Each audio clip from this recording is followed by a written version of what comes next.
Hello दोस्तों, आज हम देखेंगे एनसीईआरटी सोशल साइंस क्लास 6 का चैप्टर 7।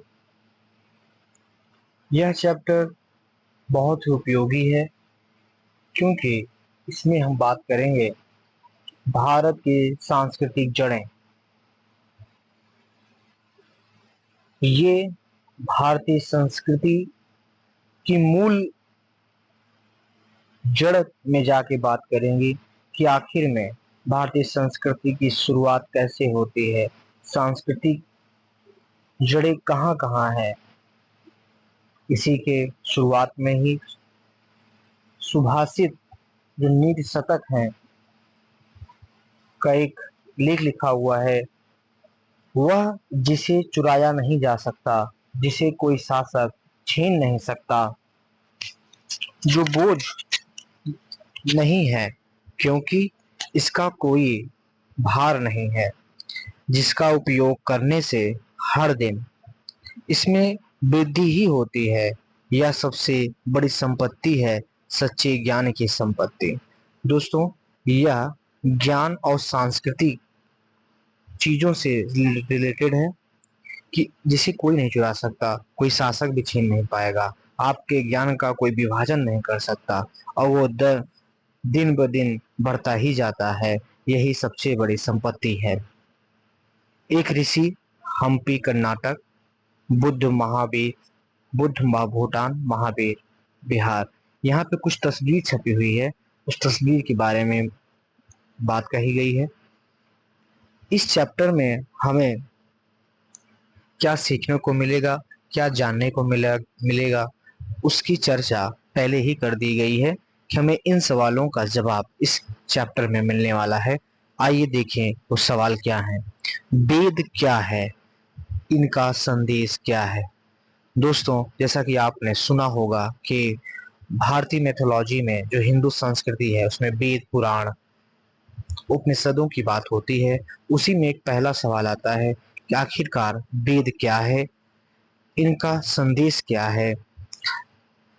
दूसरा सवाल है, प्रथम सहस्त्राब्दी बीसीई में भारत में कौन कौन से नए दर्शन मत उभरे, इनके मूल सिद्धांत क्या है। यानी 1000 बीसीई में भारत में कौन से मत दर्शन उभरे। आप समझ सकते हैं, 1000 इसलिए लिखा जा रहा है क्योंकि इसी समय में जहाँ सनातन धर्म, बौद्ध धर्म, महावीर धर्म, ऐसे तमाम धर्म उभर रहे थे, उनके मूल सिद्धांत क्या थे, उनके अपने क्या दर्शन थे और वो कैसे भारतीय समाज में अपनी जड़ें जमाए, इन सब के बारे में हमें जवाब मिलेगा। लोक और जनजाति परंपराओं का भारतीय संस्कृति में क्या योगदान रहा। बहुत ही इंपॉर्टेंट क्वेश्चन है कि लोक और जनजाति परंपराओं का भारतीय संस्कृति में क्या योगदान रहा। जैसा हम सभी जानते हैं, हिंदू धर्म कोई एक धर्म नहीं है, यह बहुत सारे धर्मों को मिलाकर के बना हुआ है। खास तौर से सबसे पुराना धर्म जिसे हम सनातन धर्म कहते हैं, अगर वो है तो उसके बाद जो पूरे देश के भारतीय उपमहाद्वीप में जो अन्य प्रकार की जनजातियां रहती थीं, जब वो सनातन धर्म को अपनाती हैं तो उनके अपने देवता होते हैं, उनकी अपनी जीवन शैली होती है, उनके अपने सामाजिक तौर तरीके होते हैं, उनकी अपनी रूढ़ी प्रथाएं होती हैं। तो उसी के बारे में जानकारी यहाँ मिलेगी, क्या कि उनकी सांस्कृतिक महत्व या फिर भारतीय संस्कृति में उनके योगदान क्या है। इसी के संदर्भ में हम आगे बढ़ेंगे और चैप्टर को देखेंगे। सबसे पहला एक यहाँ पे एक शब्द की व्याख्या की गई है, आध्यात्मिक। आध्यात्मिक क्या मतलब होता है? आत्मा से संबंधित। आध्यात्मिक का शाब्दिक अर्थ है आत्मा से संबंधित। संस्कृति संस्कृत तथा अनेक भारतीय भाषाओं में आध्यात्मिकता हमारे वर्तमान व्यक्तित्व से परे एक गहरे या ऊंचे आयाम की खोज है। दोस्तों, यहाँ बताया जा रहा है कि आध्यात्मिक का मतलब हुआ आत्मा से संबंधित, जबकि आध्यात्मिकता हमारे वर्तमान व्यक्तित्व से परे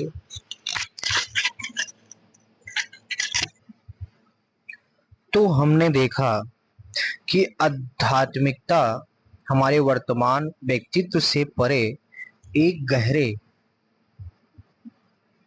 या ऊंचे आयाम की खोज है। एक गहरे और ऊंचे आयाम की खोज है। व्यक्तित्व जो होता है वो इंसान के आंतरिक आंतरिक व्यक्तित्व को दिखाता है। आध्यात्मिकता से वो दोनों जुड़े हुए हैं। आइए हम इस पैराग्राफ को पढ़ते हैं और समझते हैं।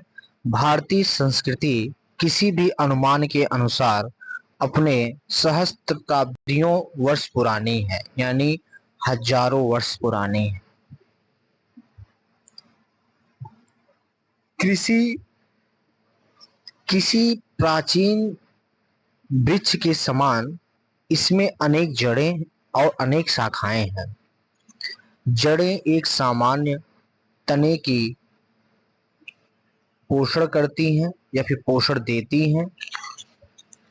इस तने को इस तने से अनेक शाखाएं निकलती हैं जो भारतीय संस्कृति की विभिन्न पहलुओं को दर्शाती है, हालांकि ये एक समान तने से जुड़ी हुई है।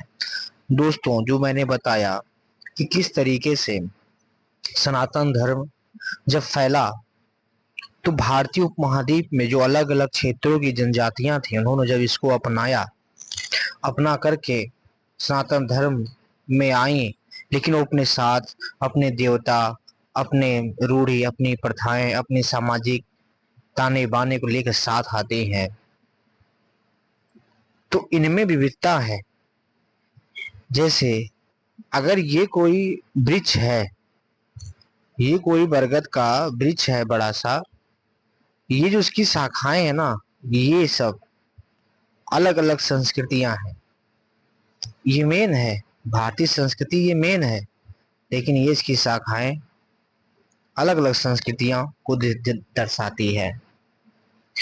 इसमें से कुछ शाखाएं कला, साहित्य, विज्ञान, चिकित्सा, धर्म, शासन पद्धति, मार्शल आर्ट्स आदि हैं।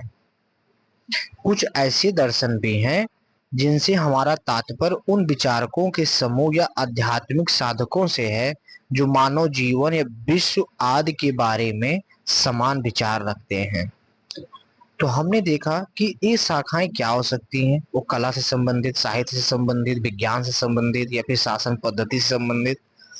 आध्यात्मिक साधकों से, तो आध्यात्मिक साधक कौन है? ऐसा व्यक्ति जो इस दुनिया के सत्य को जानना चाहता है। यह एक ऋषि, संत, योगी, दार्शनिक आदि हो सकता है। अनेक पुरातत्व विज्ञानियों तथा विद्वानों ने बताया है कि भारतीय संस्कृति की कुछ जड़ें सिंधु या हड़प्पा अथवा सिंधु सरस्वती सभ्यता की ओर जाती हैं। दोस्तों, यहाँ बताया जा रहा है कि भारतीय संस्कृति जो आज है उसकी जड़ें हड़प्पा काल तक है। अगर मैं एग्जाम्पल के तौर पे दूं तो आज भी जब घरों में कोई शुभ कार्य होता है तो उसमें स्वास्तिक बनाया जाता है और स्वास्तिक का प्रमाण हमें हड़प्पा सभ्यता से मिला हुआ है। आगे चलकर समय बीतने के साथ भारत में सैकड़ों प्रकार के जीवन दर्शन उभरे। हम यहाँ ऐसे कुछ प्रारंभिक दर्शनों के बारे में बात करेंगे जिन्होंने भारत को एक विशिष्ट व्यक्तित्व वाले देश के रूप में आकार दिया है। इन्हें तथा इनकी जड़ों को समझकर ही हम इंडिया अर्थात भारत को भली भांति समझ सकेंगे। यहाँ कहा गया कि भारत को अगर समझना है तो हमें भारतीय संस्कृति की प्रारंभिक दर्शनों को समझना जरूरी है। और प्रारंभिक दर्शनों में उसकी कई शाखाएं हैं और कई तरह से उनको विभाजित भी किया जा सकता है, चाहे वो संत के रूप में हो, चाहे वो दर्शन के रूप में हो, चाहे कला के रूप में हो, चाहे तकनीकी के रूप में हो, इन सब को मिला करके। तो आइए, अगली हेडिंग है वेद और वैदिक संस्कृति। वेद क्या है? वेद शब्द विद से बना है जिसका अर्थ है ज्ञान। उदाहरण के लिए विद्या। तो वेद या जो शब्द है वो विद से आया है, जिसका अर्थ है ज्ञान। हमने पिछले अध्यायों में ऋग्वेद का उल्लेख किया है। वास्तव में 4 वेद हैं, जिसमें ऋग्वेद सबसे प्राचीन है, उसके बाद है यजुर्वेद, फिर है सामवेद, फिर है अथर्ववेद। तो वेद कितने प्रकार के हैं? 4 प्रकार के हैं। वो क्या क्या है? ऋग्वेद, यजुर्वेद, सामवेद और अथर्ववेद है।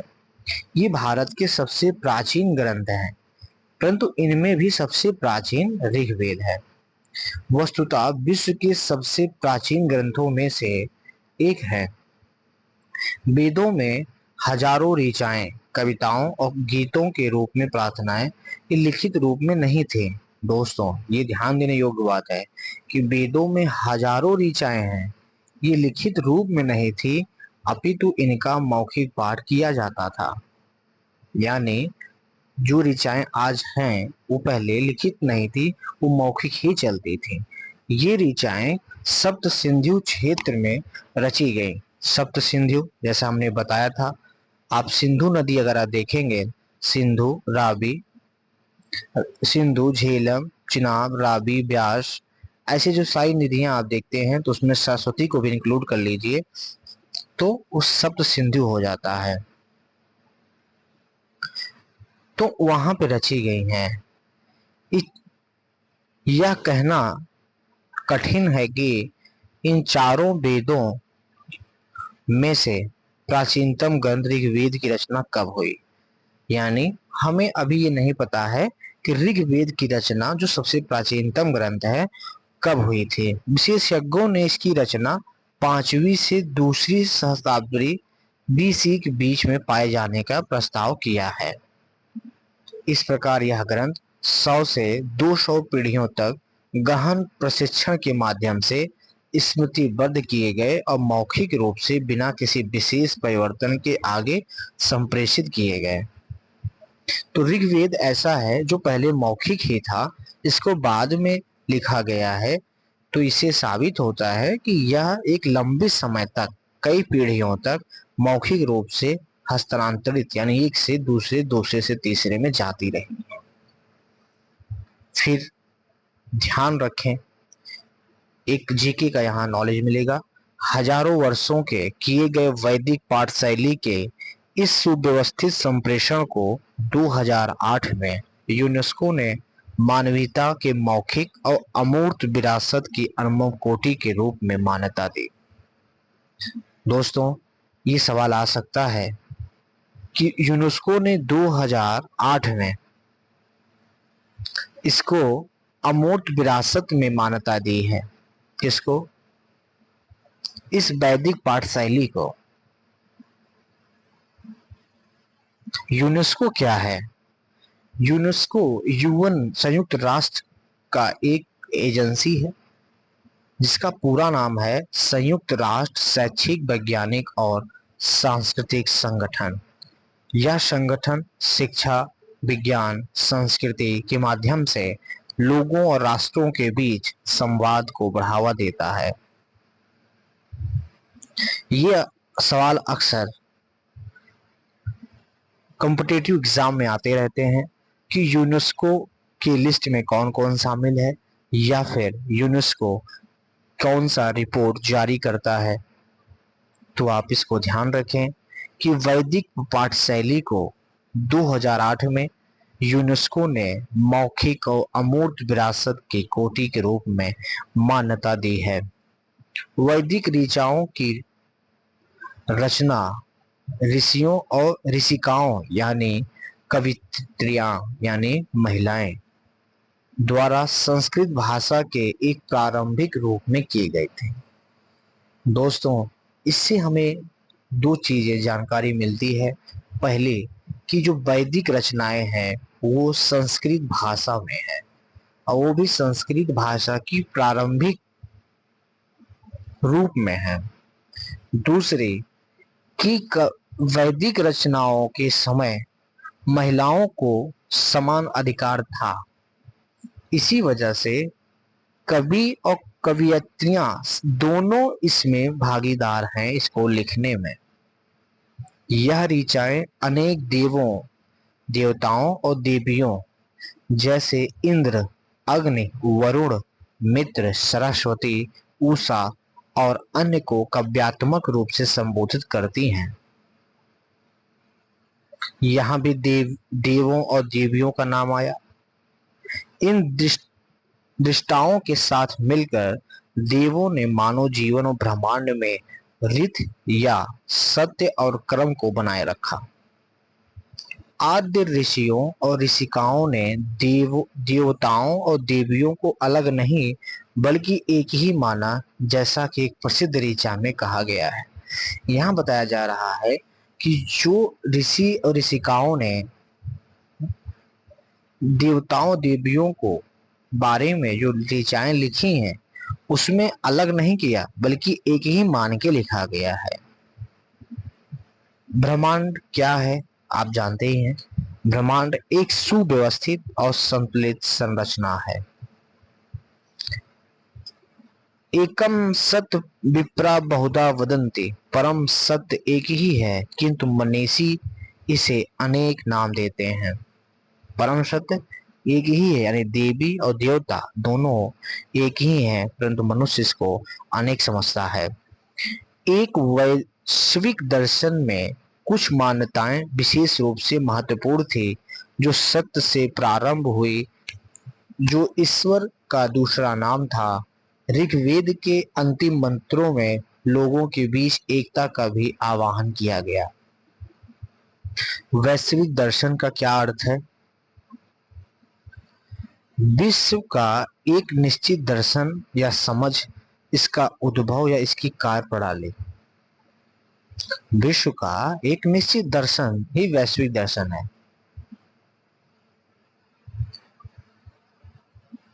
साथ मिलकर चलें, साथ मिलकर बोलें, एक हो हमारा मन, हमारे विचार मिलें, एक हो हमारा उद्देश्य, एक हो हमारा हृदय, हमारे विचार एक हो, अतः सभी सहमत हों। ये वैश्विक दर्शन को दिखाता है कि कैसे ग्लोबलाइजेशन जो आज है, उन्हें हमारे उद्देश्य एक होने चाहिए, हमारे विचार एक हो, हमारा हृदय एक हो, यानी वसुधैव कुटुंबकम की जैसी धारणा हो। और जैसे आज हम ग्लोबल वार्मिंग से लड़ रहे हैं, तो ग्लोबल वार्मिंग में ये चीज होना चाहिए कि हमारा एक उद्देश्य हो, हमें ग्लोबल वार्मिंग खत्म करना है, एक साथ मिलके खत्म करना है। एक विचार होंगे तो हम अपने उद्देश्यों की प्राप्ति भी कर लेंगे। फिर आता है वैदिक समाज। अब हम इस समझेंगे कि उस समय का समाज कैसा था। प्रारंभिक वैदिक समाज विभिन्न जनों अर्थात लोगों का बड़ा समूह से संगठित था। ऋग्वेद में ऐसे 30 से अधिक जनों की सूची दी गई है। उदाहरण भरत, पुरु, कुरु, यदु, त्रुवर्स आदि। प्रत्येक जन उपमहाद्वीप के उत्तर पश्चिम भाग के एक विशेष क्षेत्र के साथ जुड़ा हुआ था। दोस्तों, यहाँ आप इस बात को समझें कि ऋग्वेद में 30 से अधिक जनों का उल्लेख है और वैदिक समाज में विभिन्न जनों से संगठित था। वो जन क्या है? भरत, कुरु, पुरु, यदु, त्रुवर्स, यानी छोटे छोटे जन। जन मतलब जिसको बाद में महाजन पद कहा जाएगा, यही जन है। छोटे छोटे इलाके, इलाके जो हैं वो जन है, यही बाद में क्या कहलाएंगे? जनपद। इसी के बारे में बात कर रहा है। फिर हम देखते हैं बुद्ध और महावीर के जन्म से संबंधित 1500 BCE, 1000 BCE, 500 BCE, 1 AD, 500 AD। वैदिक दर्शन। वैदिक दर्शन जो शुरुआत है वो लगभग 1000 BCE से लेकर के 1 AD तक माना जाता है। वहीं उपनिषद की टाइम जो है 1500 BCE से 500 BCE। दोस्तों, ये टाइमलाइन को याद रखना जरूरी इसलिए हो जाता है ताकि जब आप इतिहास को पढ़ें तो समाज में तकनीकी में जो परिवर्तन हो रहे हैं उसको समझने में आपको आसानी हो। इसके बारे में बहुत अधिक ज्ञात नहीं है कि ये जन अपने समाज का शासन कैसे चलाते थे। हमें इस बात का अधिक जानकारी अभी तक नहीं हो पाई है कि जो जन के समाज थे वो कैसे चलते थे। जैसे आज समाज में पुलिस वगैरह है, संभालती है, शासन है, एक गांव का प्रधान है, प्रधान के सहयोग करने में पंचायत सदस्य होते हैं, उनके ऊपर होते हैं। तो हमें उस समय के बारे में ऐसी जानकारी नहीं है। वेदों में राजा राजा या शासक सभा और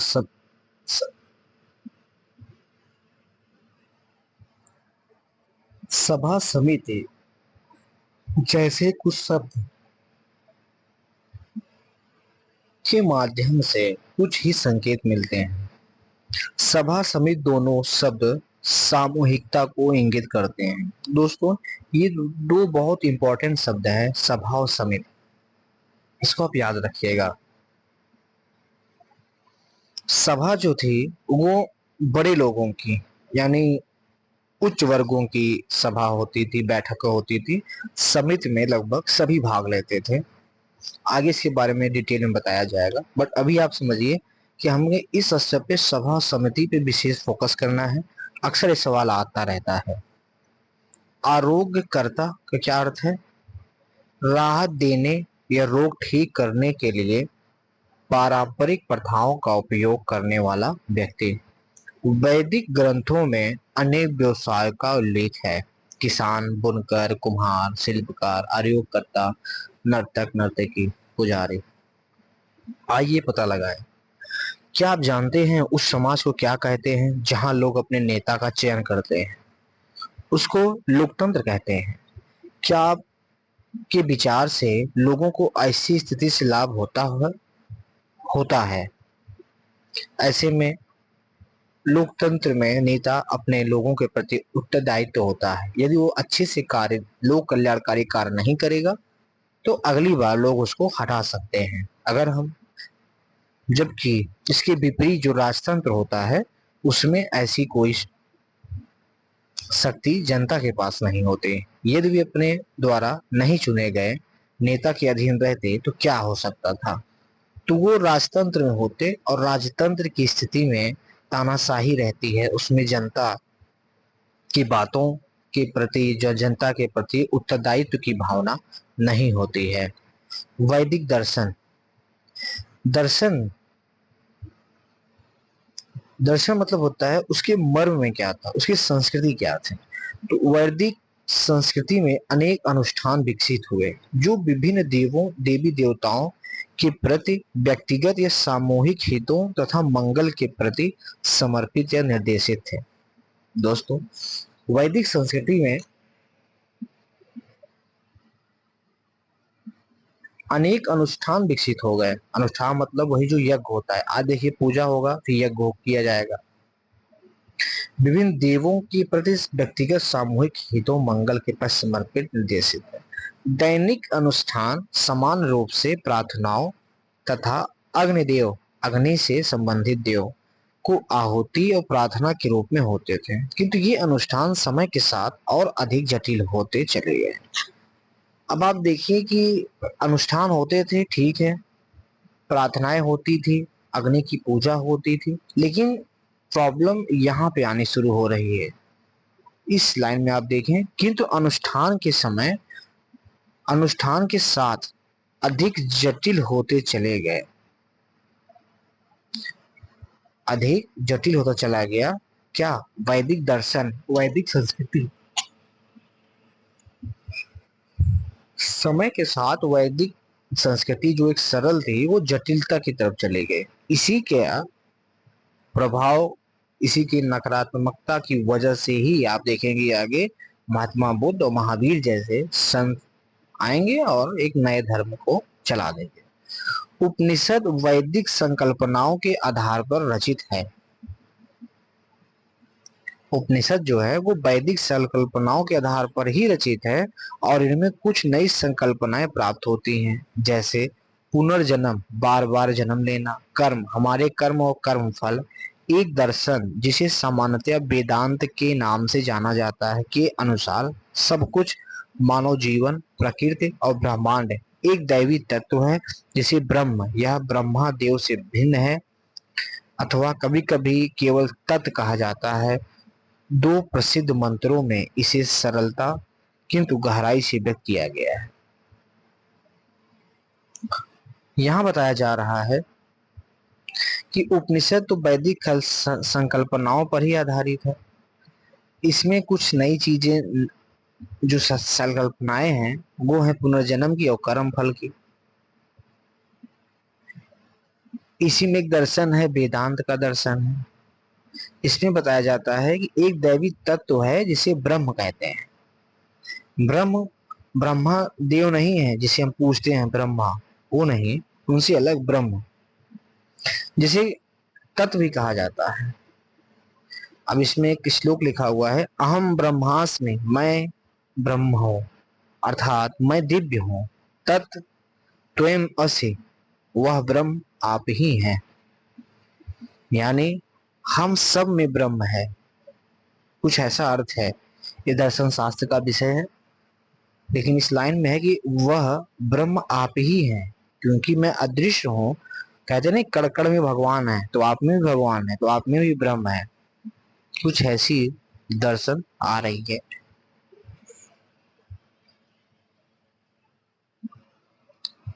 उपनिषदों में भी आत्मन या स्व की संकल्पना की गई, जो कि प्रत्येक जीव में निवास करता है, परंतु ब्रह्म का ही रूप स्वरूप होता है। यानी जो उपनिषदों में जो भी जीव है वो ब्रह्म का ही स्वरूप है। इसके अनुसार इस दुनिया में सब कुछ आपस में जुड़ा हुआ है और परस्पर निर्भर है। ब्रह्म कौन है? हम सब हैं, आप हैं, मैं हूं। कोई भी चीज जिसमें स्व की संकल्पना की गई हो वो सब ब्रह्म है और एक दूसरे से जुड़े हुए हैं, एक दूसरे पर निर्भर भी हैं। इसमें एक महत्वपूर्ण प्रार्थना समझाई गई कि सर्वे भवन्तु सुखिनः, या सभी जीव सुखी रहें के साथ आरंभ होती है। सबके लिए रोग तथा दुख से मुक्ति की कामना करती है। चेतना क्या है? जागृत होने का गुण या अवस्था। उदाहरण के लिए व्यक्ति को स्वयं के जानने, स्वयं की चेतना होना, यानी चेतना मतलब होता है कि जागृत होना, स्वयं को जानना। दिमाग जब थोड़ा और अच्छे से खुल के सोचने लगता है, कहते हैं इनकी चेतना जग गई। क्या आपने इस संदेश को प्रदान करने वाली कोई अन्य कहानी सुनी या पढ़ी है? प्रथम सहस्त्राब्दी बीसीई के आरंभ में वेदों से कुछ अन्य दर्शनों का विकास हुआ। इनमें से एक था योग। दोस्तों, यहाँ बताया जा रहा है कि कुछ दर्शन जो वेदों से निकले उसमें से एक था योग, जिसने किसी व्यक्ति की चेतना में ब्रह्म का आत्मबोध प्राप्त करने के उद्देश्य से अनेक विधियां विकसित की। योग जो है वो चेतना या ब्रह्म को जानने, ब्रह्म का बोध प्राप्त करने के उद्देश्य से विधियां विकसित की। इन सभी दर्शनों से मिलकर कुछ आधारभूत विचार बने, जिन्हें हम आज हिंदू दर्शन कहते हैं। दोस्तों, जो दर्शन होता है वो थोड़ा गहराई में होता है। इसकी और गहराई से जानने के लिए हमें आने वाली अगली कक्षाओं में समझने को मिलेगा।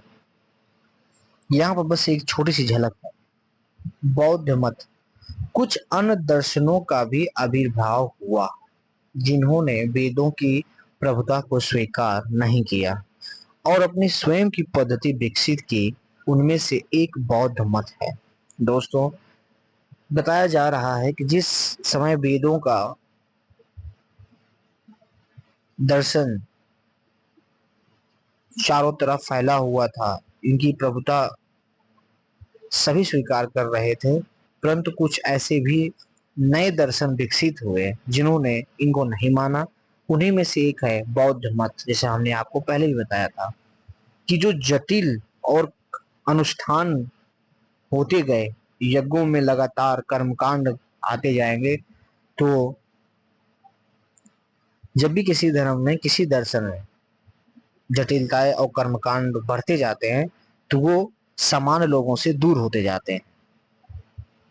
फिर सामान्य लोगों के लिए कोई नया धर्म आ जाएगा जो उनके अनुसार हो, जो उनके सामाजिक ताने बाने से मैच करता हो। तो बौद्ध मत आया। लगभग 2.5 सहस्त्राब्दी पूर्व राजकुमार सिद्धार्थ गौतम ने लुम्बिनी, वर्तमान नेपाल में जन्म लिया। दोस्तों, यहाँ आप समझें कि सिद्धार्थ गौतम ही महात्मा बुद्ध हैं, जिनका जन्म कहाँ हुआ था? लुम्बिनी में। लुम्बिनी वर्तमान में कहाँ है? नेपाल में। आप इसको याद रखें, जिनका जन्म लुम्बिनी में हुआ था उनका नाम सिद्धार्थ गौतम है, और लुम्बिनी वर्तमान में नेपाल में है जन्म हुआ।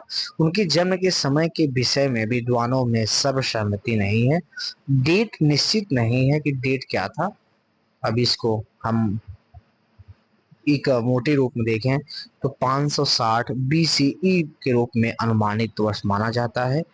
इससे हमारा यह कहानी आगे किसी प्रकार से प्रभावित नहीं होगी। कथा के अनुसार सिद्धार्थ गौतम राजमहल में एक सुरक्षित वातावरण में बड़े हुए। एक दिन 29 वर्ष की आयु में, दोस्तों याद रखिएगा, 29 वर्ष की आयु में उन्होंने रथ पर बैठकर नगर में घूमने की इच्छा प्रकट की, और उस समय उन्होंने अपने जीवन में पहली बार एक वृद्ध, एक रोगी और एक शव को देखा। उन्होंने एक सन्यासी को भी देखा। तो आप यहाँ समझ सकते हैं को जीवन में पहली बार, यानी उनसे सारी चीजें छिपाई गई थी।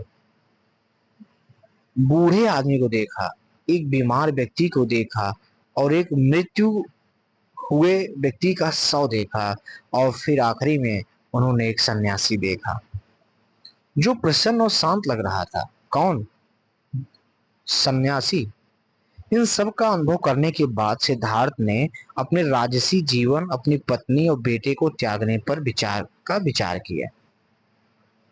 एक सन्यासी की तरह पैदल चलते हुए और अन्य सन्यासियों तथा विद्वानों से मिलते हुए उन्होंने मानव जीवन में दुखों के मूल कारण को समझा।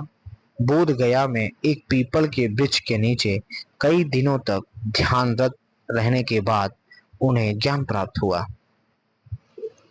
दोस्तों, यहाँ पे 3-4 चीजें हैं जो हम ध्यान रखेंगे। पहला, वो 29 वर्ष की आयु में घर से निकले थे। दूसरा, वो सबसे पहले वृद्ध व्यक्ति को देखे थे, फिर रोगी को, फिर शव को, फिर सन्यासी को। चूंकि सन्यासी खुश था, प्रसन्न था, तब उनके मन में सवाल आता है कि आखिर इसके पास कुछ नहीं है, फिर ये खुश क्यों है? तो वो उस दर्शन के पीछे चलने लगे कि जिससे सन्यासी खुश था। और एक है कि बोध गया वर्तमान बिहार में पीपल के वृक्ष के नीचे ध्यानरत रहने पर ज्ञान प्राप्त हुआ। तो उन्हें किस वृक्ष के नीचे प्राप्त हुआ? तो पीपल के वृक्ष के नीचे। कहाँ पे है? बोध गया में है। ये आप कुछ जी के हैं, इसको याद रखिएगा। यहाँ एक कॉलम दिया गया है, कहानी के माध्यम से समझाने की कोशिश की जाएगी।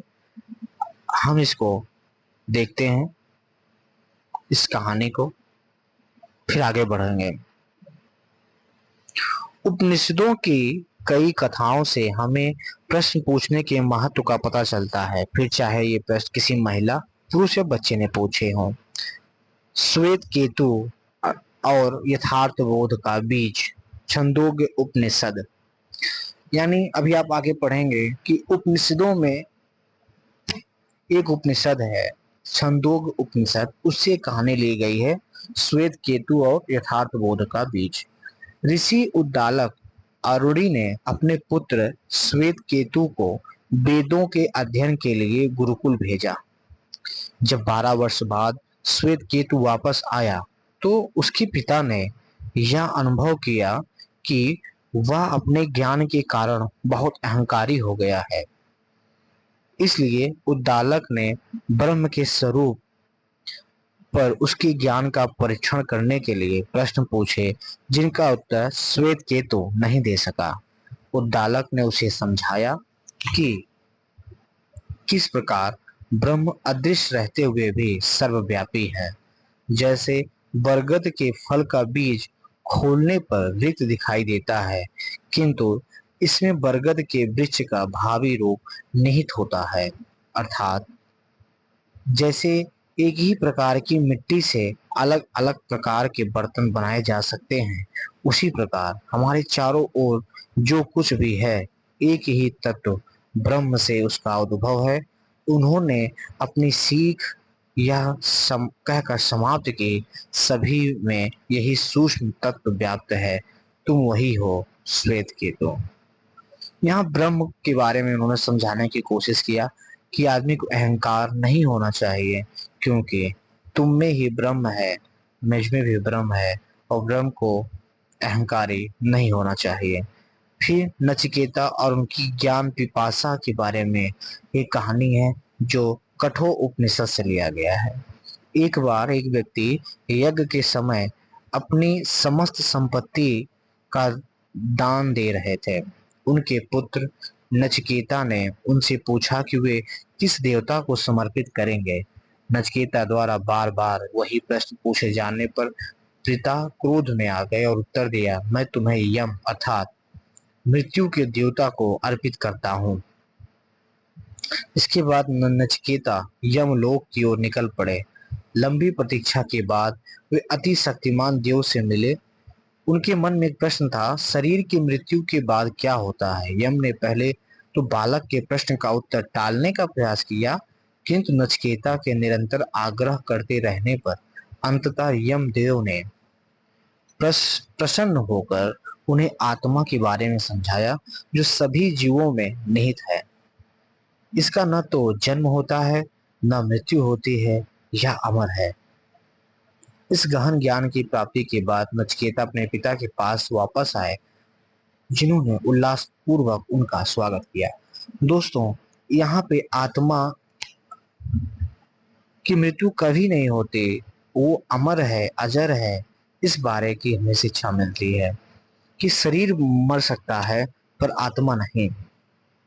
फिर गार्गी और याज्ञवल्क्य का साक्षात हुआ है बृहदारण्यक उपनिषद में। एक बार विद्वान राजा जनक ने एक दार्शनिक शास्त्रार्थ के विजेता को पुरस्कार देने की घोषणा की। याज्ञवल्क्य नामक सुप्रसिद्ध ऋषि राज दरबार में आए और गार्गी के प्रश्न पूछने से पहले तक अनेक विद्वानों को पराजित किया। इसके बाद गार्गी ने विश्व के स्वरूप पर याज्ञवल्क्य से अनेक प्रश्न पूछे और अंत में ब्रह्म के स्वरूप पर भी प्रश्न पूछे। तब याज्ञवल्क्य ने उन्हें आगे प्रश्न पूछने से मना किया। हालांकि कुछ समय बाद गार्गी ने पुनः प्रश्न पूछा। तब याज्ञवल्क्य ने समझाया कि कैसे ब्रह्म ही संसार है, ऋतुओं, नदियों, अन्य सभी चीजों का निर्माण करता है। ये कुछ उपनिषदों से लिए गई कहानियां थी जो अलग अलग तरीके से हमें ब्रह्म के बारे में जानकारी देती। एक बार फिर से हम महात्मा बुद्ध के बारे में पढ़ रहे थे, जहां बताया गया कि महात्मा बुद्ध 29 वर्ष की आयु में अपने घर से निकल दिए हैं और वो सबसे पहले वृद्ध को देखते हैं, फिर बीमार को देखते हैं, फिर शव देखते हैं, फिर एक सन्यासी को देखते हैं और सन्यासी को देख करके उनके मन में भी उसकी दर्शन को खोजने की कि प्रशांत कि दुख का कारण क्या है और सन्यासी के पास कुछ नहीं, फिर भी वो इतना प्रसन्न क्यों है, इसकी ओर निकल पड़ते हैं और पहुंचते हैं बोध गया में एक पीपल के वृक्ष के नीचे, जहां उन्हें ज्ञान की प्राप्ति होती है। उसके आगे उन्होंने अनुभव किया कि अविद्या और मोह मानवीय कष्ट के स्रोत हैं। यानी जिसके पास ज्ञान नहीं है कि मैं कौन हूँ, क्या मेरा है, जिसके अंदर लोभ होगा, जिसके अंदर मोह होगा, वो कष्ट में रहेगा। और इन दोनों कारणों को दूर करने की विधि संकल्पित की। इसके बाद सिद्धार्थ बुद्ध के नाम से जाने गए, जिसका अर्थ है ज्ञानी या जागृत व्यक्ति। सिद्धार्थ गौतम ही आगे बुद्ध के नाम से जाने जाने लगे, जिसका अर्थ है ज्ञानी या जागृत व्यक्ति। मोह क्या होता है? किसी व्यक्ति या वस्तु के साथ संबंध की स्थिति, सामान्य रूप से भावना या आदत के माध्यम से। फिर हम देखेंगे बुद्ध ने जो ज्ञान प्राप्त किया उसका उपदेश देना आरंभ किया। उनके उपदेशों में अहिंसा का विचार नहीं था। अहिंसा मतलब किसी को मारना, पीटना, तड़पाना नहीं। अहिंसा का अर्थ होता है किसी को कष्ट नहीं पहुंचाना, जिसका मूल अर्थ है चोट नहीं पहुंचाना या नुकसान नहीं पहुंचाना। अहिंसा का मतलब है ये, वो शारीरिक मानसिक दोनों हो सकता है। उन्होंने निष्ठापूर्वक आंतरिक अनुशासन पर भी बल दिया। महात्मा बुद्ध का जो दर्शन है वो आंतरिक अनुशासन पर बल देता है कि यदि आप अपने मन पर, अपने आप पर विजयी प्राप्त करते हैं, खुद को अनुशासन में रखते हैं, तो आप कष्ट से दूर रहेंगे।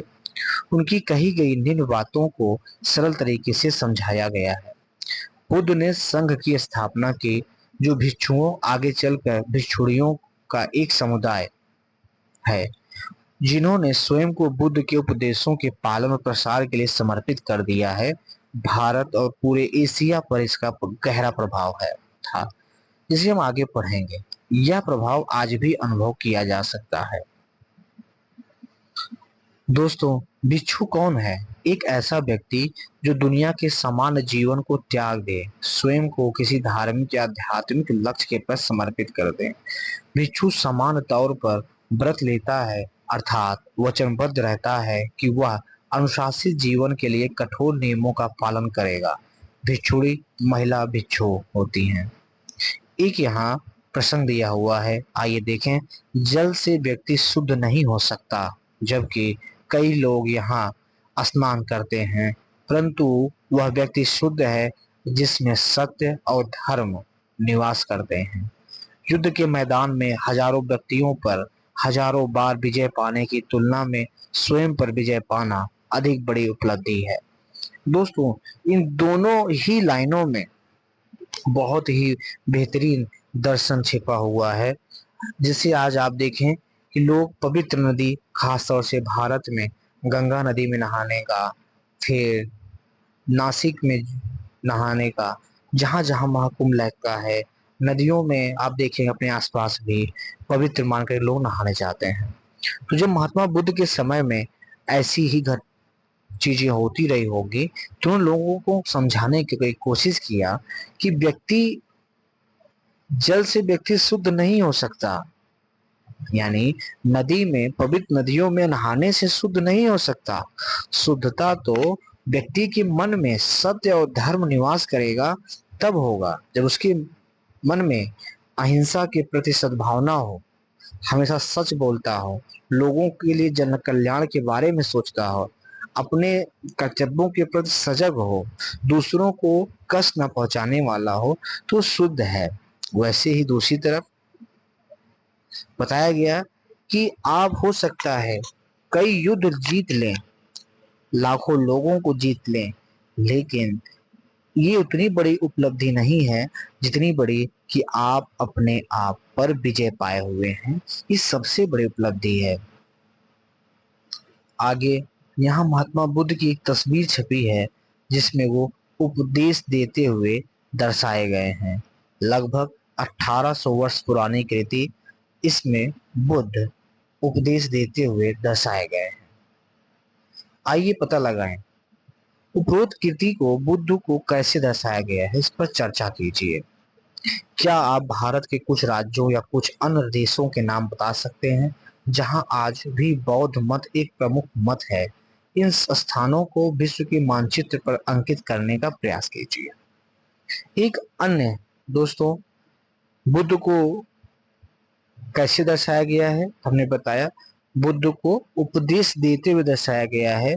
और बुद्ध यहाँ पे खड़े हुए हैं और ऐसा कपड़ा पहने हैं जो शायद सिला हुआ नहीं है, पर उन्होंने ऐसे तरीके से पहना है कि लग रहा है जैसे सिला हुआ हो।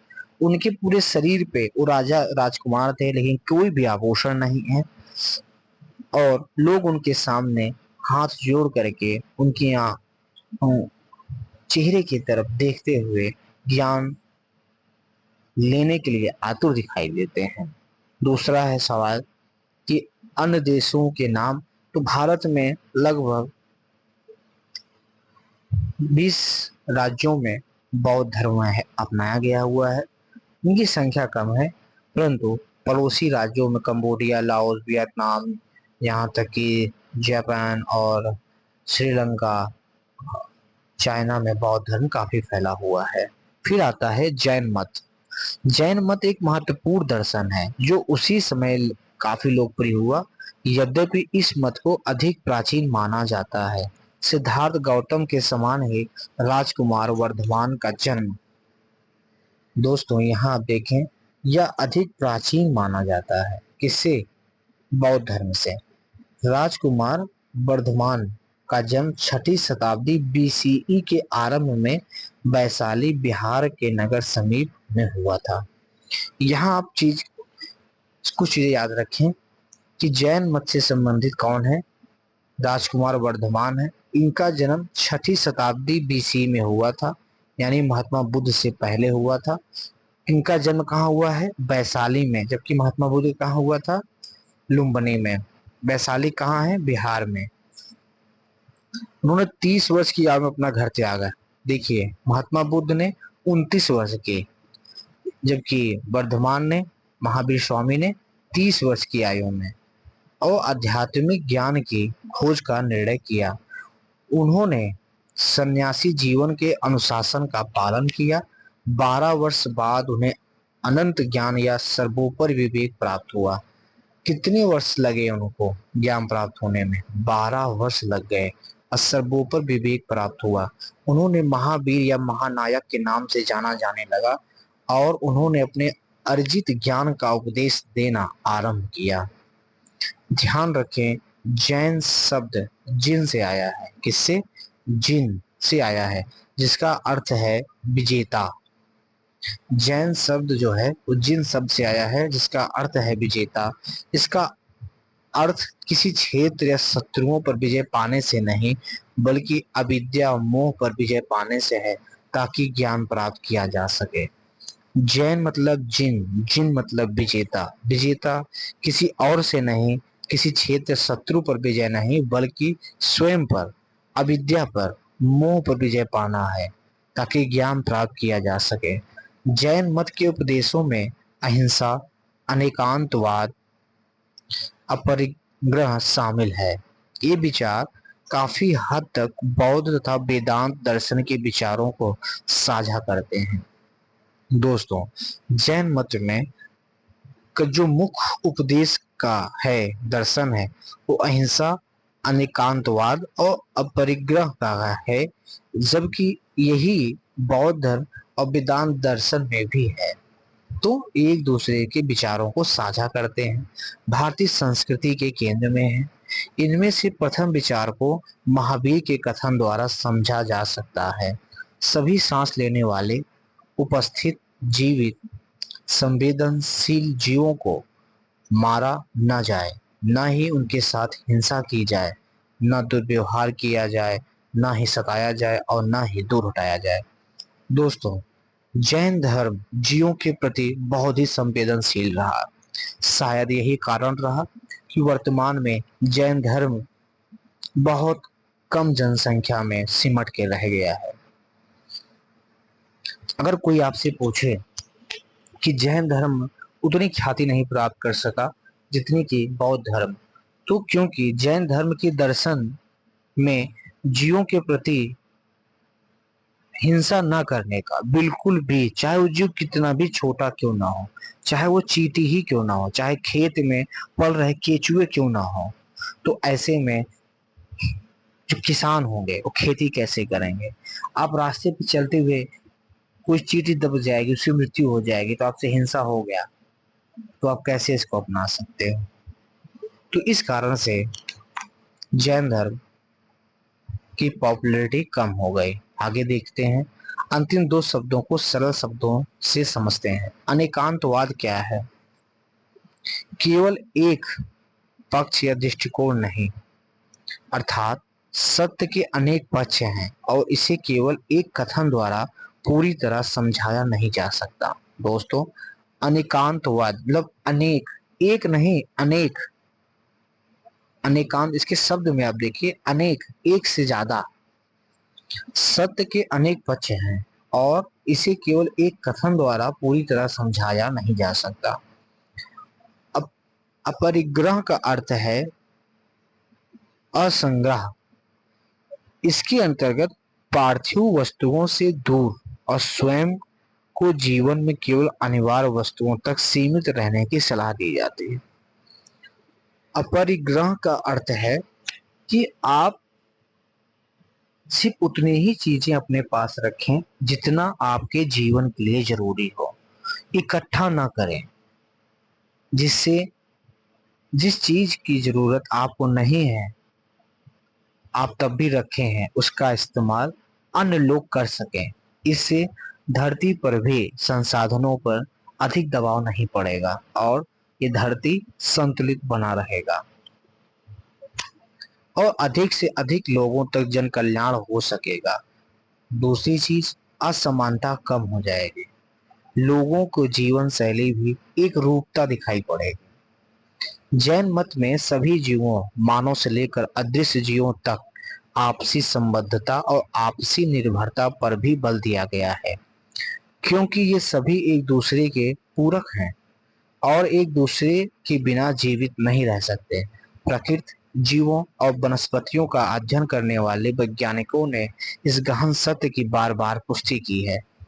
दोस्तों, आज के समय में आप देखते होंगे कि पक्षियों का संरक्षण, वन्य जीवों का संरक्षण, अलग अलग प्रकार के जीवों का संरक्षण किया जाता रहा है, जबकि जैन मत ने बहुत पहले ही बात कह दिया था कि मानव जीवन, चाहे वो अदृश्य जीव हो, चाहे सदृश जीव हो, चाहे वो कितना भी छोटा हो, चाहे वो बड़ा हो, चाहे वो वनस्पति हो, चाहे वो प्रकृति का कोई भी प्राणी हो, सभी पर निर्भर है। इसलिए हमें सभी को संरक्षित, सभी के प्रति सम्मान, सभी के प्रति समर्पण, सभी के प्रति अहिंसा की भावना रखनी चाहिए। ये है जैन मत के दर्शन। जातक कथाएं पीढ़ियों से भारतीय बच्चों और वयस्कों को समान रूप से आह्लादित करती रही है। ये बुद्ध के पूर्व जन्मों की कहानियां हैं। दोस्तों, अगर सवाल आता है कि जातक कथाएं क्या हैं, तो आपका उत्तर होगा बुद्ध के पूर्व जन्म की कहानियां, और बड़े ही सरल तरीके से बुद्ध आदर्शों को व्यक्त करती है। एक प्रसिद्ध कथा में बुद्ध बानरों के एक बड़े समूह के राजा थे। वो एक विशालकाय वृक्ष के समीप रहते थे जिस पर मीठी सुगंध वाली और स्वादिष्ट फल लगे हुए थे। वानर राज के आदेश के बावजूद कि उस वृक्ष का कोई भी फल किसी और के हाथ न लगे, एक दिन पका हुआ फल नीचे नदी में जा गिरा। पानी की धारा के साथ बहकर वह फल जाल में फंसा और उसे राजमहल ले जाया गया। राजा उस फल के स्वाद से इतना सम्मोहित हुए, उन्होंने अपने सैनिकों से कहा, फल के वृक्ष को ढूंढ निकालने के लिए कहा। लंबे समय तक खोजने के बाद उन्हें वह वृक्ष मिल गया और उन्होंने देखा कि वानर उन फलों का आनंद उठा रहे थे। सैनिकों ने वानरों पर हमला किया। वानर राज के पास अपने वानरों को बचाने का केवल एक ही रास्ता था कि नदी पार कराने में उसकी सहायता की जाए, किंतु अपने आप में ऐसा नहीं कर पा रहे थे। उनसे आकार में बहुत बड़े होने के नाते वानर राज ने नदी के दूसरे किनारे पर एक पेड़ को पकड़ा और उन्हें नदी पार करने के लिए अपने शरीर को मानो एक पुल बना दिया। इस प्रक्रिया के दौरान उनका शरीर घायल हो गया और अंत में उनकी मृत्यु हो गई। राजा ने कुछ दूरी से अदृश्य देखा और वानर राज के निस्वार्थ बलिदान से बहुत अधिक प्रभावित हुए। वह भी प्रजा के साथ अपनी भूमिका पर सोच विचार करने लगे।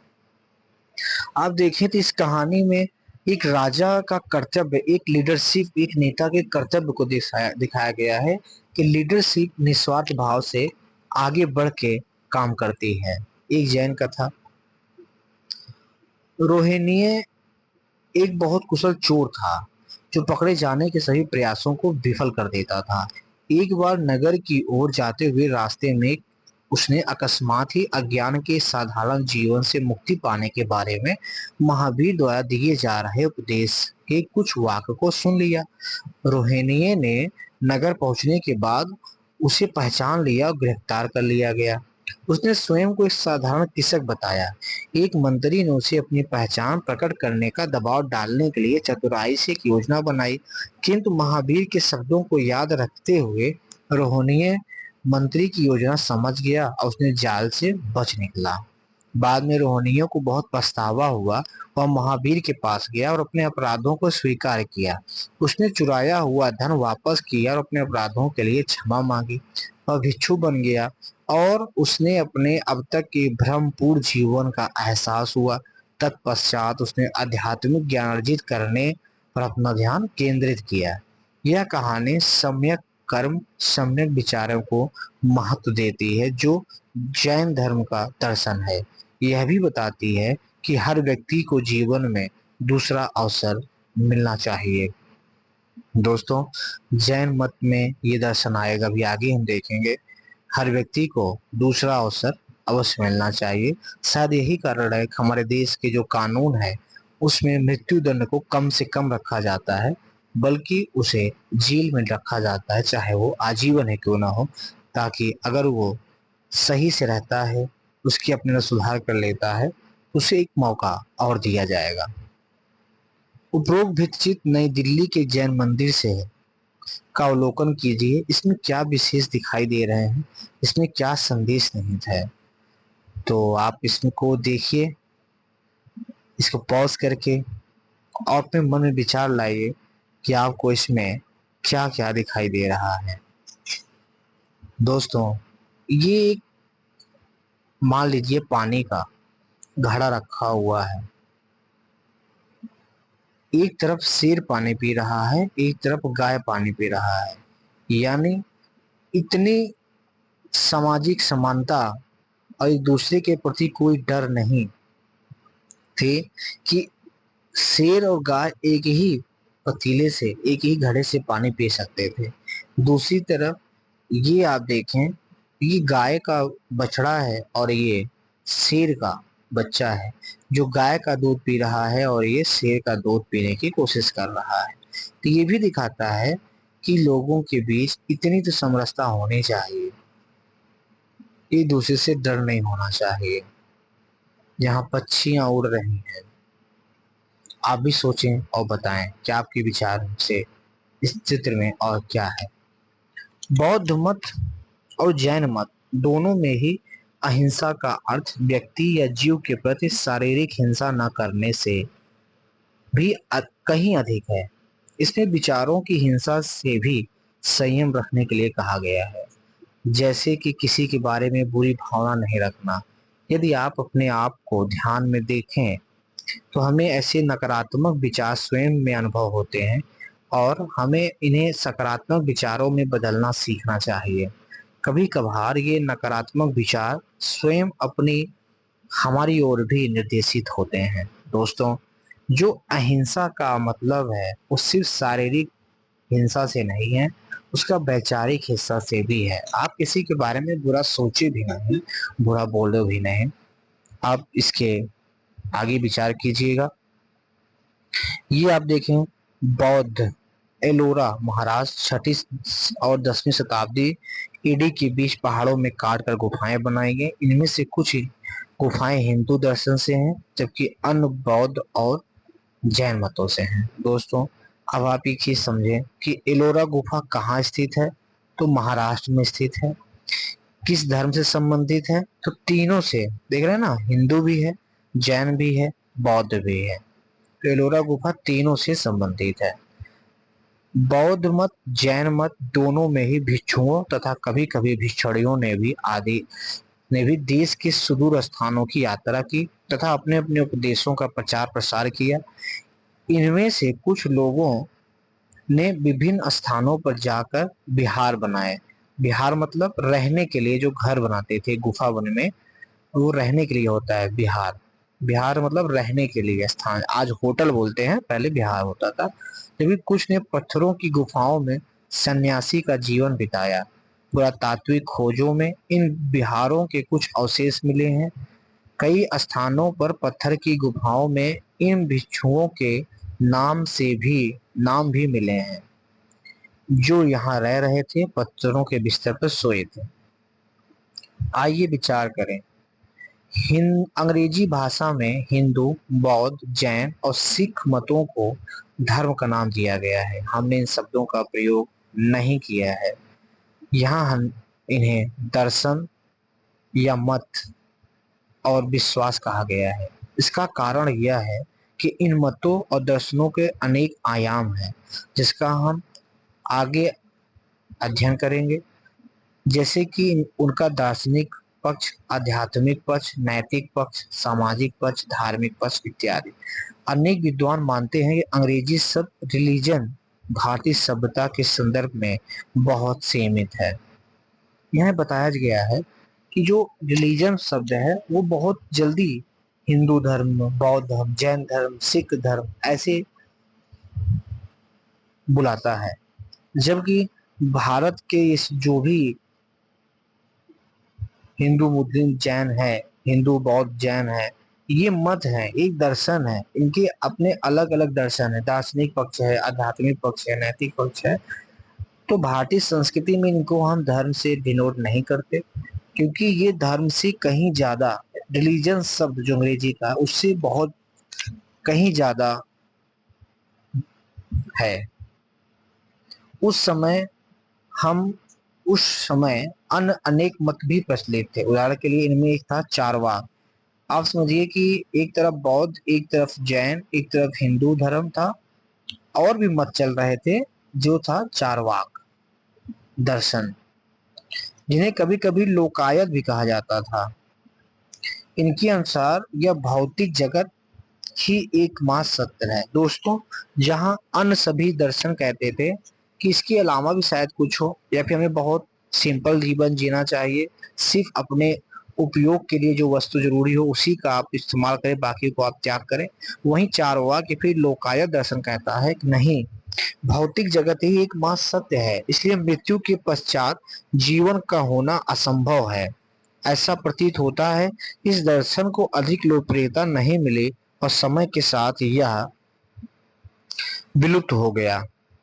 हमने इसका उल्लेख यहाँ इसलिए किया ताकि यह दर्शाया जा सके कि यहाँ बौद्धिक या आध्यात्मिक विश्वास प्रथाओं में व्यापक विविधता थी और लोग अपने अनुसार इसे चुनने के लिए स्वतंत्र हैं।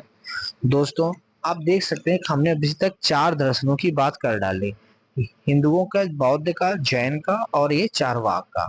चारवाक लोकायत था, यानी अभी जो वर्तमान में आप हैं, जब तक आपका शरीर जिंदा है, आप आराम से रहिए, जो सुख सुविधा आपको मिले सबका उपभोग करिए, क्योंकि मृत्यु के बाद फिर जन्म होता है कि नहीं होता है इसकी कोई गारंटी नहीं है।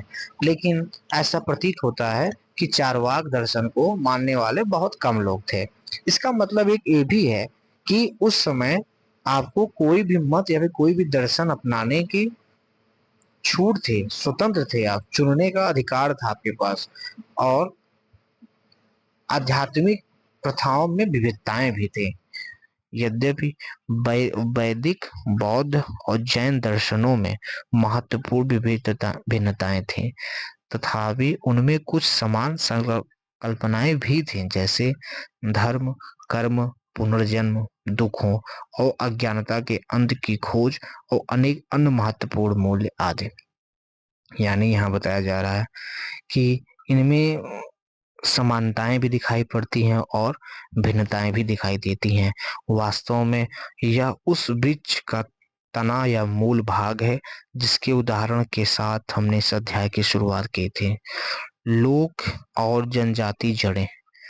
हमने अब तक जिन सांस्कृतिक जड़ों को देखा उन्हें कई शास्त्रों में वर्णित किया गया है। भारत में समृद्ध मौखिक परंपराएं भी रही हैं। इसका अर्थ है उन उपदेशों और प्रथाओं के बारे में ज्ञान जो कि नित्य अभ्यास के द्वारा आगे संचारित हुआ, न कि लिखित शास्त्रों के द्वारा। यानी भारत में ऐसी भी परंपराएं रही जो कहीं लिखी नहीं गई हैं, वो मौखिक रूप से एक दूसरे को हस्तांतरित होती रहीं। वेदों के संदर्भ में यह लागू होता है। इनमें अनेक लोक प्रथाएं जो आम लोगों द्वारा प्रसारित होती हैं और जनजातीय परंपराएं द्वारा प्रसारित होती हैं। जनजाति क्या है? एक सामाजिक इकाई की अनेक परिभाषाएं दी गई हैं। आज के समय में मानव वैज्ञानिक जनजाति को उन परिवारों या वंशों का समूह मानते हैं जो एक समान उत्पत्ति, संस्कृति, भाषा साझा करते हैं, आपस में निकट संबंध बनाए रखते हुए समुदाय में रहते हैं, जिसके एक मुखिया होते हैं और उनके पास अपनी कोई निजी संपत्ति नहीं होती। तो जनजाति कौन है?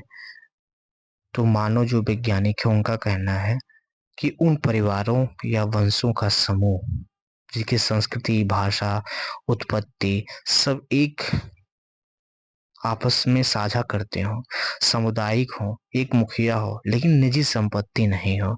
यह जानना रुचिकर है कि प्राचीन भारत में जनजाति के लिए कोई शब्द नहीं था। जनजातियां केवल अलग अलग जन थीं जो एक विशेष परिवेश में रहती थीं, जैसे कि वन या पहाड़ों में।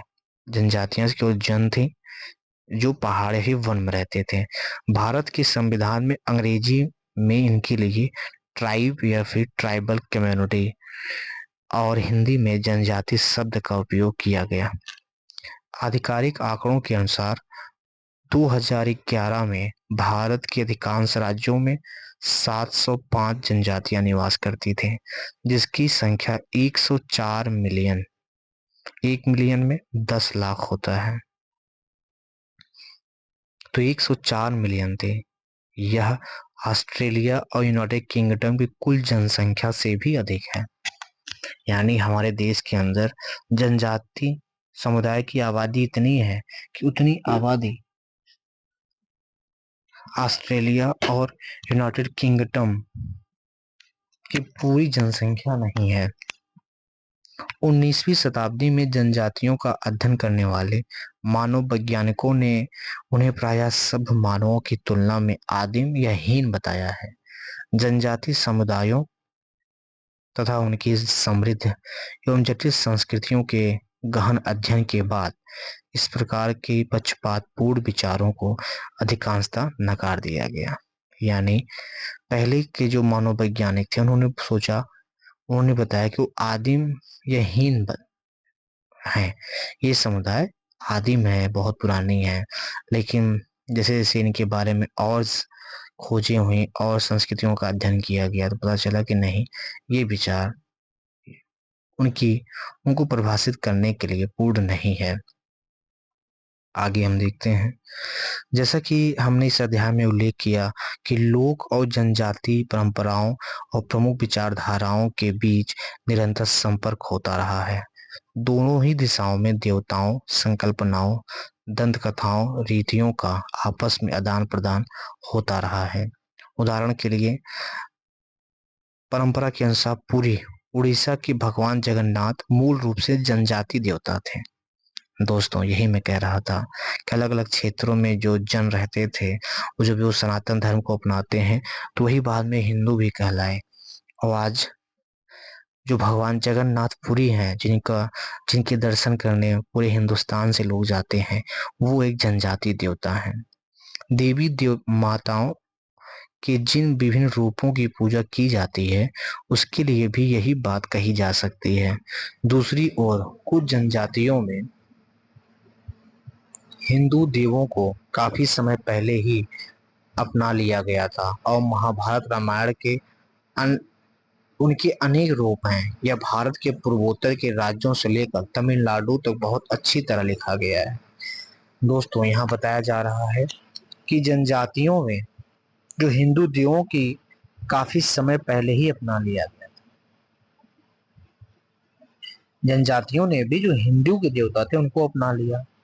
महाभारत और रामायण जो किताब लिखी गई है वो भारत के अनेक क्षेत्रों में भी लिखी गई है, जैसे पूर्वोत्तर में और तमिलनाडु में।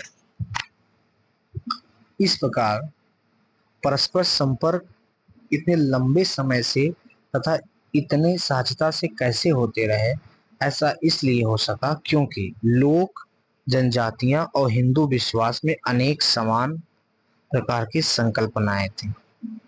यहाँ बताया जा रहा है कि उस समय जब इतने अनेक अनेक मत थे तो जनजाति क्यों सिर्फ हिंदुओं धर्म मत की तरफ आगे बढ़े, क्योंकि लोग, जनजाति और हिंदू विश्वास में एक समानता थी। उदाहरण के लिए तीनों में प्रकृति तत्वों जैसे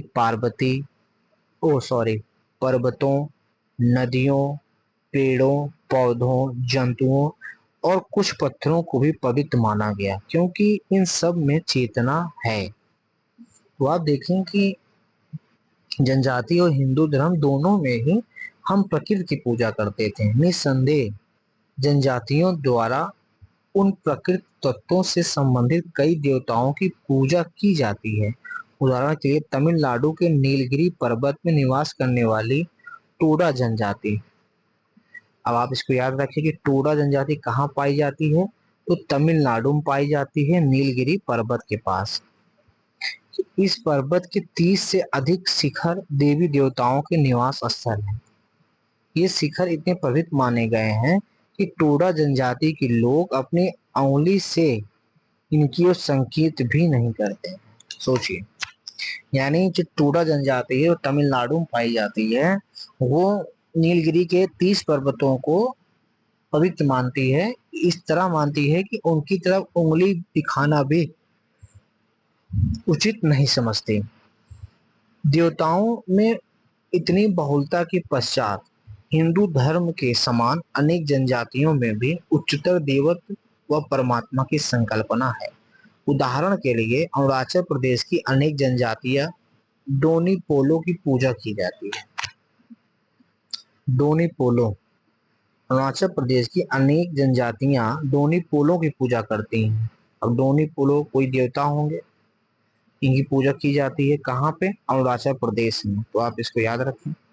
जो सूर्य और चंद्रमा से मिलजुल कर माने गए हैं, डोनी पोलो सूर्य और चंद्रमा से मिलजुल कर माने गए हैं और इन्हें आगे चलकर परमात्मा माना गया है। मध्य भारत के क्षेत्र में खंडोबा भगवान के संबंध में भी ऐसा ही है। पूर्वी भारत में मुंडा संथाल जनजाति अन्य दैविक शक्तियों के साथ सिंगबोंगा की पूजा की जाती है, जिन्हें वे परमेश्वर कहते हैं और जिन्होंने संपूर्ण विश्व बनाया है। ऐसे अनेक उदाहरण हैं। दोस्तों, यहाँ पे जनजातियों के कई देवताओं के नाम बताए गए, जैसे यहाँ बताया गया डोनी पोला, खंडोबा भगवान, मुंडा और संथाल जनजातियों के भगवान सिंह बोंगा की पूजा परमेश्वर मानते हैं। भारतीय समाजशास्त्री आंद्रे बेते ने इस स्थिति के बारे में इस तरह बताया है। भारतीय उपमहाद्वीप में रहने वाली हजारों जनजाति और जातियां इतिहास के आरंभिक समय तथा उससे भी पहले से आपस में एक दूसरे की धार्मिक आस्थाओं और प्रथाओं को प्रभावित करती रही हैं। जनजाति धर्मों पर हुए हिंदू दर्शन के प्रभाव को व्यापक रूप से स्वीकार किया गया है, किंतु यह भी सत्य है न केवल इसके निर्माण के चरण में बल्कि इसके पूरे विकास क्रम में हिंदू दर्शन जनजाति आस्थाओं से प्रभावित हुआ है। दोस्तों, अगर ये सत्य है कि जनजाति धर्मों पर हिंदू धर्म का प्रभाव व्यापक रूप से पड़ा हुआ है, तो ये भी सत्य है कि हिंदू दर्शन पर जनजाति आस्थाओं से प्रभावित हुआ है। दोनों दूसरे को प्रभावित थोड़ा बहुत की हुई है। स्पष्ट रूप से इस लंबे समय के परस्पर संपर्क का परिणाम आपसी समृद्धि रही है। इस प्रकार लोक और जनजाति मान्यताएं, प्रथाएं भारत की सांस्कृतिक जड़ों में महत्वपूर्ण स्थान रखती हैं। हम अगले अध्याय में इस विषय को और विस्तार से बताएंगे। इस चैप्टर का सारांश लिखा हुआ है भारत के प्राचीनतम ग्रंथ वेदों ने अनेक दर्शन को जन्म दिया। वेदांत और योग इनमें प्रमुख हैं। बौद्ध और जैन मत वेदों के प्राधिकार के क्षेत्र से परे गए और कुछ विशिष्ट मूल्यों प्रथाओं पर बल दिया। यद्यपि इन मतों के सिद्धांत और विधियां भिन्न थीं, फिर भी इनमें कुछ महत्वपूर्ण संकल्पनाएं समान थी। ये दुख के कारण और अज्ञान के निवारण के साधनों का पता लगाने का सतत प्रयास करते रहे। हजारों वर्षों से जनजाति विश्वास, प्रथाओं तथा कलाओं का हिंदू दर्शन के साथ मेलजोल होता रहा है। इनके बीच दोनों ओर से अबाधित आदान प्रदान चलता रहा है। जनजाति विश्वास प्रथाएं आमतौर पर भूमि और उसकी विशेषताओं को पवित्र मानती हैं। उनमें प्रायः देवत्व की एक उच्च संकल्पना भी होती है। आगे हम कुछ प्रश्न दिए गए हैं, मैं पढ़ रहा हूं जिसके पर आप विचार करेंगे। प्रश्न है, यदि आप नचिकेता होते तो आप यम से क्या प्रश्न पूछते हैं? बौद्ध मत के कुछ केंद्रीय विचारों को समझाइए और संक्षिप्त टिप्पणी कीजिए। बौद्ध बुद्ध के उस उद्धरण पर चर्चा कीजिए जिस प्रकार है, जल से व्यक्ति का शुद्ध नहीं हो सकता, जबकि कई लोग यहाँ पवित्र नदी में स्नान करते हैं, ताकि यह सुनिश्चित किया जा सके कि सबको इसका अर्थ समझ में आया कि नहीं। जैन मत के कुछ मुख्य विचारों को समझाइए, इस पर संक्षिप्त टिप्पणी लिखिए। कक्षा में आंद्रे बीते के कथन पर विचार कीजिए। अपने स्थानीय क्षेत्र में लोकप्रिय देवी देवताओं उनसे जुड़े त्योहारों की सूची बनाइए। अपने स्थानीय क्षेत्र में लोकप्रिय देवी देवताओं, वैदिक ऋचाओं को ताड़पत्र की पांडुलिपियों पर लिखा गया है। दोस्तों, शुरुआत में भी मौखिक चलते थे। वेद भारत के सबसे प्राचीन ग्रंथ है, सही बात है। वैदिक ग्रंथ एकम सत विप्रा बहुधा वदंती में ब्रह्मांड की शक्तियों की एकता की मान्यता प्रकट होती है। बौद्ध मत वेदों से अधिक पुराना है। आपको बताना है, मैं सिर्फ पढ़ रहा हूँ। जैन मत का उद्भव बौद्ध मत की एक शाखा के रूप में हुआ। बौद्ध और जैन मत दोनों ही शांतिपूर्ण सह अस्तित्व और सभी जीवों को नुकसान न पहुंचाने का समर्थन करते हैं। जनजाति विश्वास परंपराएं आत्मा और छोटे देवों तक सीमित है। तो आज यहीं तक। नमस्कार।